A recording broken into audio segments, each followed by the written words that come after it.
দাদা আপনার নাম কি? আমার নাম শিবাস। আগামীতে যদি আলহাজ হাবিজ ইব্রাহিম ভোলা 2 আসন থেকে সংসদ সদস্য যায়, তাহলে আলহাজ হাবিজ ইব্রাহিম কি কি উন্নয়ন করবে বলে আপনি মনে করেন? না, আমি আমার যেটা ব্যক্তিগত সেটা আমি বলছি। এ যদি হয় তাহলে আমরা অবশ্যই কিন্তু আগের মতো, সে আগেও অনেক উন্নয়ন করছে। জি, ব্রিজ, কালভার্ট, তারপরে মন্দির, এগুলি সহযোগিতা এখনো করছে। যদিও সে সংসদ সদস্য নাও থাকে তবুও করছে। এখন আমরা মনে করি পূর্ব দিনে যে যেগুলি করছে এখন সামনের দিকেও সে এগুলি করবে, এই আশা ব্যক্ত করি আমি। জি, আপনাকে ধন্যবাদ। ভোলা জেলার 2 আসনকে আরো উন্নয়ন করবে বলে আপনি মনে করেন?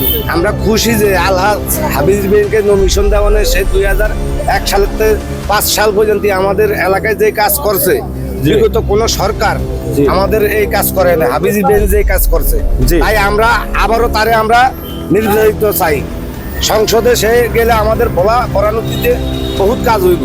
আচ্ছা, আপনি কি আরো মনে করেন যে রাজনৈতিক দলগুলো সাধারণ মানুষকে নিয়ে উন্নয়ন করার চিন্তা ভাবনা করছে বলে কি আপনি মনে করেন? না না, ওই যে বিগত আমরা আমলিক আছিল, তোফায়েল আহমেদ আছিল, এরা কোনো কাজ করে না। 2001 সালের থেকে পর্যন্ত 2006 সাল পর্যন্ত আমাকে হাবিজ ইব্রাহিম বহুত কাজ করছে আমাদের এলাকার জন্য। আচ্ছা, হাবিজ ইব্রাহিম ক্ষমতায় আসার পরে কি কি উন্নয়নমূলক কাজ করবে বলে আপনার মনে হয়? বেরিবাদ করব, তারপরে আমরা ব্লকের নদী ভাঙার এটা রোড করব, তারপরে গ্যাস ফিল্ড এডিনের কাজ করব, বাসায় বাসায় গ্যাস ভরা নদীতে দিবে, আমাদের গ্যাস আমাদের ভরা নদীতে দিব। জি, ধন্যবাদ আপনাকে।